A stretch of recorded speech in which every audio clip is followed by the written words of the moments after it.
Welcome to a Legendarium special about Ranulf Flambard, the shockingly corrupt treasurer of Norman England. In this episode, we will learn about the man who bought a bishopric, the office of royal taxman, and used those offices to steal much. Born around the year 1060 AD, Ranulf was the son of a priest in Normandy, a duchy in northern France ruled by the descendants of Viking settlers. As a youth, Ranulf entered the service of William, Duke of Normandy, who conquered England and promoted himself to King William I in 1066. Ranulf became one of thousands of Normans who followed William I to England. From an early age, he received an education in court politics from William's hangers-on and became well-versed in deception and manipulation, important skills for any courtier. It seems Ranulf proved intelligent and handsome, and his high-spirited nature led to his nickname Flambard. This means incendiary or torchbearer. Anselm, the Archbishop of Canterbury, on the other hand, thought that Ranulf's nickname came from his cruelty, which the Archbishop compared to a consuming flame. To his credit, Ranulf did play a major role in writing the Domesday Book, in which William I recorded every pig and plot of land in England, for tax purposes, of course. Of course, Flambard also spent much time feasting and carousing and chasing women. When William I came down with a slight case of death in 1087, his third son, known as William Rufus, came to the throne as King William II. As a child, William II had a mop of red hair, and the name stuck with him throughout his life, Rufus being the Latin word for red. Ranulf wormed his way into a high position under William II, becoming Keeper of the King's Seal. He bought the rich bishopric of Durham and many other offices from William II, so he effectively became manager of the whole kingdom. Ranulf seized control of royal finance, which also placed him in charge of taxes, a job that never makes one popular. However, Ranulf became even more hated than most taxmen. One of his schemes involved suddenly raising the militia, which meant a 10-shilling tax for the upkeep of soldiers. Once he gathered the force, Ranulf pocketed the money for their upkeep and then sent them home without fighting anyone. Ranulf became so hated in England that he became the villain in a famous medieval morality tale. We don't know for sure if this is true or not, but it does show how people felt about Ranulf Flambard. Norman lords like Ranulf as part of the spoils of victory.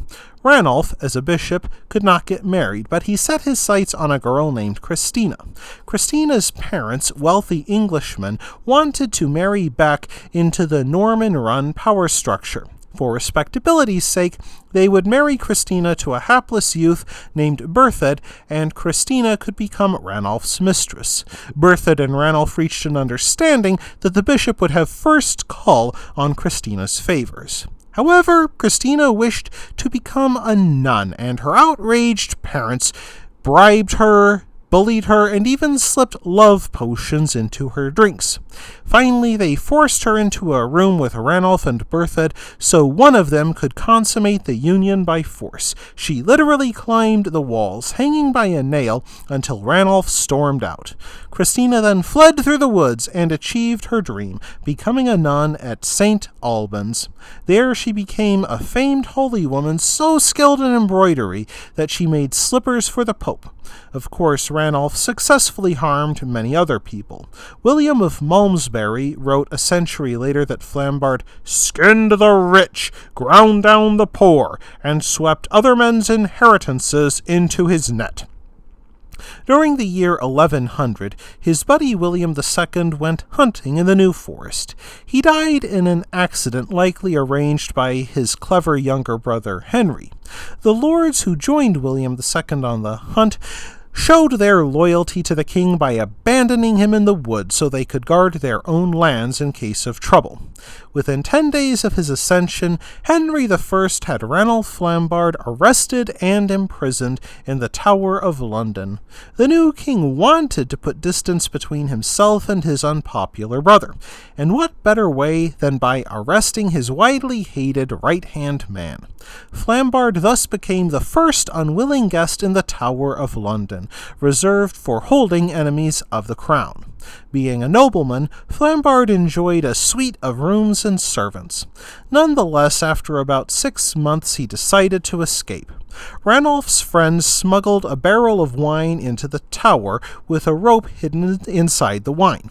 The fallen bishop invited his guards into his quarters for a wine tasting, and the guards then got plastered and fell asleep. Ranulf then removed the concealed rope, anchored it, threw it out his window, and climbed down. His trusty friends waited below with horses, and they galloped away to catch a boat bound for Normandy. A furious Henry I stripped Flambard of his possessions and titles. In France, Ranulf Flambard found sanctuary with Henry's older brother Robert Curthose, the Duke of Normandy. Robert hated his younger brother Henry for making himself King of England, while he remained stuck in his dead-end job as a lowly duke. It took little persuasion from Ranulf for Robert to invade England. Ranulf organized the fleet that invaded England in July 1101, but the attack ended without bloodshed as Robert met with Henry instead. The two royal brothers signed the Treaty of Alton, and Robert gave up any claim to the English throne in exchange for English gold. Through the treaty, that wily manipulator Ranulf got his bishopric back and resumed his church career. Yet he took no further part in governing England and, apparently weary of trouble, chose to stay on his country estate and cathedral seat. Given his involvement in so many intrigues and how hated he was, it comes as a surprise to learn that Bishop Ranulf Flambard died peacefully in his bed on September 25th, 1128, at the age of 68. That wraps things up for this episode of The Legendarium. I hope you enjoyed it. If you did, press like. If you want to see more, press subscribe. And if you've got anything to say, let me know in the comments section. Thanks again for joining me, and I hope that you have a great rest of the day.